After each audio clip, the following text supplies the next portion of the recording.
Good morning students.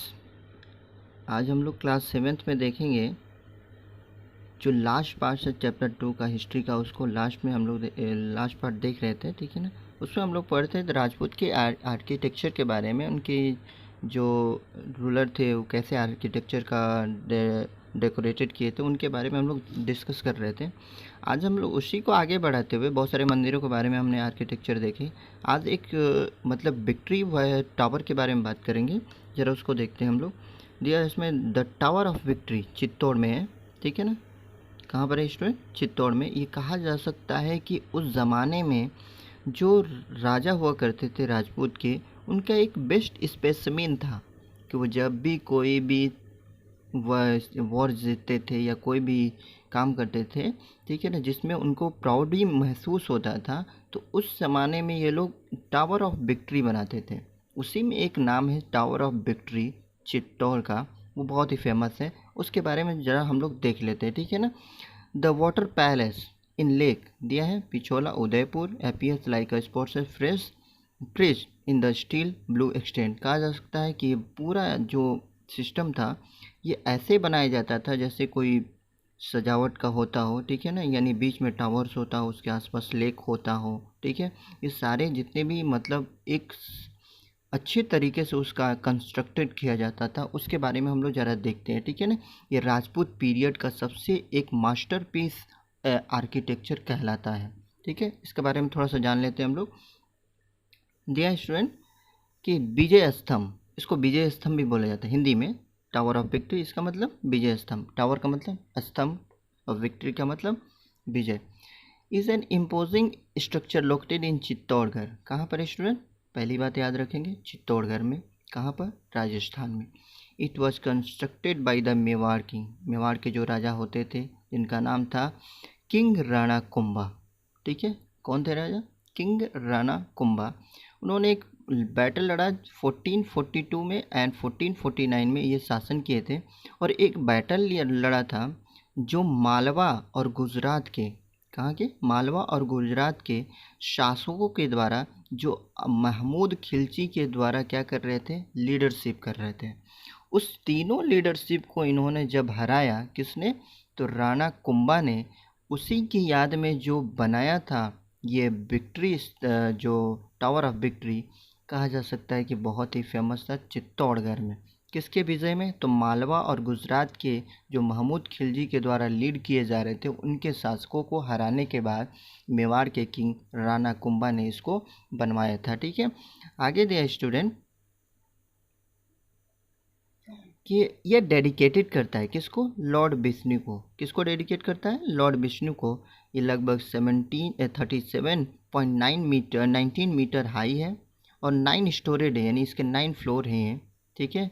कितने floor है student? तो 9 फ्लोर है। इस 9 फ्लोर को डेडिकेट करता है। Tower is one of the most remarkable in India, यानी कहा जा सकता है कि भारत में एक स्थान रखता है यह, क्या? तो टावर ऑफ विक्ट्री। इसके 9 स्टोरेज थे। ये इसमें कुछ ज़्यादा है नहीं, ठीक है ना। बस इतना याद रखना है कि इनके जितने भी डेडिकेटेड थे वो कौन कौन थे। तो ये लॉर्ड विष्णु को डेडिकेटेड था। मालवा और गुजरात और के शासकों को, जो महमूद खिलजी के द्वारा लीडरशिप कर रहे थे, उनको हराने के बाद मेवाड़ के किंग यानी राणा कुंभा ने 1442 और 1449 को जो शासन कर रहे थे, उन्होंने इसका कंस्ट्रक्शन करवाया था। आई बात समझ? तो ये चीज़ें याद रखनी है। आगे स्टूडेंट हम लोग पढ़ेंगे इसमें कि इनकी पेंटिंग शैली कैसी थी, किसकी? राजपूत पीरियड में, ठीक है। उसके बारे में डिस्कस करेंगे कि पेंटिंग कैसी थी इनके बारे में, ठीक है।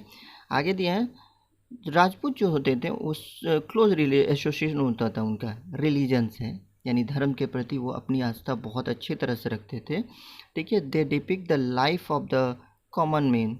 कहा जा सकता है कि वो एक कॉमन मैन की तरह अपना लाइफ व्यतीत करते थे, ठीक है ना। They use a brilliant colour.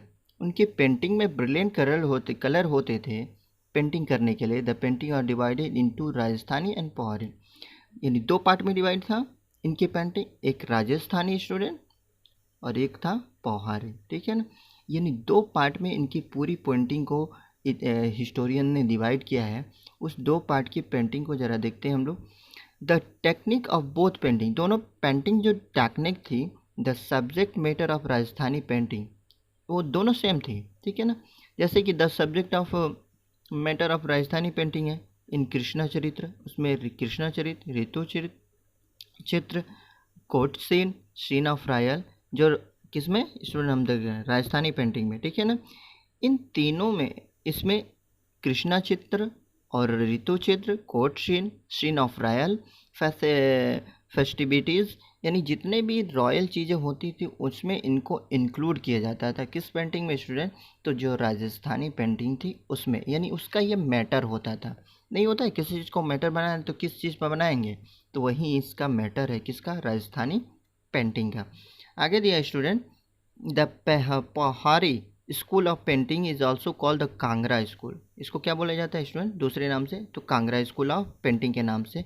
This school is divided into many minor schools, यानी छोटे छोटे पार्ट में इसको फिर से बांटा गया था। यानी क्या क्या कौन कौन सी पेंटिंग किस कैटेगरी में आएगी उसको फिर छोटे छोटे पार्ट में किसको बांटा गया था? तो पहाड़ी स्कूल ऑफ पेंटिंग को, ठीक है ना। Such as the Kangra, the Lura of Chamba and the Basohli. कहा जा सकता है जो कांगड़ा थे द कांगड़ा में, द गुलर में और द चंबा में और द बशोली, ये इसके पार्ट है। किसके? तो पहाड़ी स्कूल ऑफ पेंटिंग के, ठीक है ना। यानी 4 पार्ट हो गए। आई बात समझ? आगे दिया student, all atmosphere romance in the surrounding of natural beauty prevails everywhere in this painting. इस पेंटिंग का भी सब्जेक्ट क्या था? मैटर, कि जितने भी एटमॉस्फेयर में सारी चीज़ें दिखेंगी उसको आपको क्या करना है? इंक्लूड करना है। आई बात समझ? यानी जितने भी सारे एटमॉस्फेयर में, यानी लैंडस्केप की चीज़ें या बहुत सारी ऐसी चीज़ें होंगी जो आपको पसंद आती होंगी, उसको आप किस में इंक्लूड करेंगे स्टूडेंट? तो कांगड़ा स्कूल ऑफ पेंटिंग या पहाड़ी स्कूल ऑफ पेंटिंग में। आई बात समझ? This where also greatly influence by the भक्ति कल्ट। कहा जाता है कि भक्ति कल्ट का रिलेटेड होता था ये पेंटिंग, यानी भक्ति मूवमेंट की जितनी भी सारी चीज़ें होती थी वो किस में होती थी? इस पेंटिंग में होती थी। आगे दिया, painting depict the devotional love of Radha Krishna. इस पेंटिंग में राधा और कृष्णा के उस लव के बारे में दिखाया जाता है जो आज हम लोग जानते हैं, ठीक है ना। आगे दिया गोवर्धन धर्म, ठीक है, Nal Damayanti scene from the Ramayana and the Mahabharata example of artistic skill of painter that time. ये स्किल होते थे, यानी सारे पेंटिंग के नाम हैं स्टूडेंट जो उस ज़माने में यानी राजपूत पीरियड में इसको किए गए थे पहाड़ी स्कूल ऑफ पेंटिंग के नाम से, ठीक है ना। आगे दिया स्टूडेंट्स कि वॉरफेयर वेल्थ महमूद गजनी के बारे में दिया है कुछ, उसके बारे में डिस्कस कर लेते हैं, ठीक है। तो यू हैव नोटिस दैट्स, ठीक है, dynasty were based in the specific region. जो डायनेस्टी था किसका? राजपूत पीरियड का, वो एक स्पेशल जगह पर फिक्स था, यानी उनका एक स्पेशल रीज़न होता था, ठीक है ना। Same time they try to control areas, one particular prize was the city of Kannauj. एक इलाका होता था कन्नौज, ठीक है ना, ठीक है। उस कन्नौज के जो गंगा वैली के ठीक किनारे था, ठीक है, उस गंगा वैली के ठीक किनारे उस पर जो राजपूत पीरियड के राजा होते थे, यानी अलग अलग डायनेस्टी के, वो कंट्रोल करना चाहते थे। जिसमें होता था कौन कौन से थे स्टूडेंट? तो राजपूत पीरियड में एक गुर्जर परितिहार, एक राष्ट्रकूट और एक पल्लव। इन तीनों को चाहते थे कि वो किस पर कंट्रोल हो जाए स्टूडेंट? तो कन्नौज जो गंगा वैली के किनारे था, इसी को जब ये कंट्रोल करना चाहते थे तो इनके बीच में लगातार क्या होते रहते थे? फाइट। क्या होते रहते थे स्टूडेंट? फाइट। इसी फाइट को हम लोग आज हिस्टोरियंस ने एक नाम से बुलाया है जिसको हम लोग बोलते हैं ट्रिपटी स्ट्रगल। यानी ट्री का मतलब 3 लोगों का संघर्ष। इस 3 लोगों के संघर्ष के नाम से किसके किसके? तो गुर्जर प्रतिहार, राष्ट्रकूट और पल्लव, इन तीनों के समूह को जो इनके बीच में लड़ाइयाँ हुई over the control of Kannauj, इसी कन्नौज पर कंट्रोल करने के लिए जो गंगा वैली का एक पार्ट था, इसी को हम लोग एक वर्ड में बोलते हैं ट्रिपटी स्ट्रगल। जाहिर सी बात है जब ये तीनों लड़ रहे थे तो उनमें इससे अलग, ठीक है, दिस डायनेस्टी आगे दिया है, the ruling dynasty was involved into wars not only for land but also booty. यानी ये लोग क्या चाहते थे कि हमारा शासन सिर्फ ताकतवर हो जाए। ये चाहते नहीं थे कि सिर्फ उसी पे कब्जा हो जाए कन्नौज पर, ये चाहते थे कि मैं जैसे ही कन्नौज जीतूँ सारे रूलर यहाँ से क्या हो जाए? चले जाएं, ठीक है ना। As you have seen ruler had try to demonstrate their power, यानी इनका काम क्या था कि मेरी पावर क्या हो जाए? बढ़ जाए, इनका सीधा डेमोन्स्ट्रेट यानी ध्यान किस पर था कि वो पावर रिसोर्सेज पर क्या करे, बिल्डिंग लार्ज टेम्पल बनाए, ठीक है ना।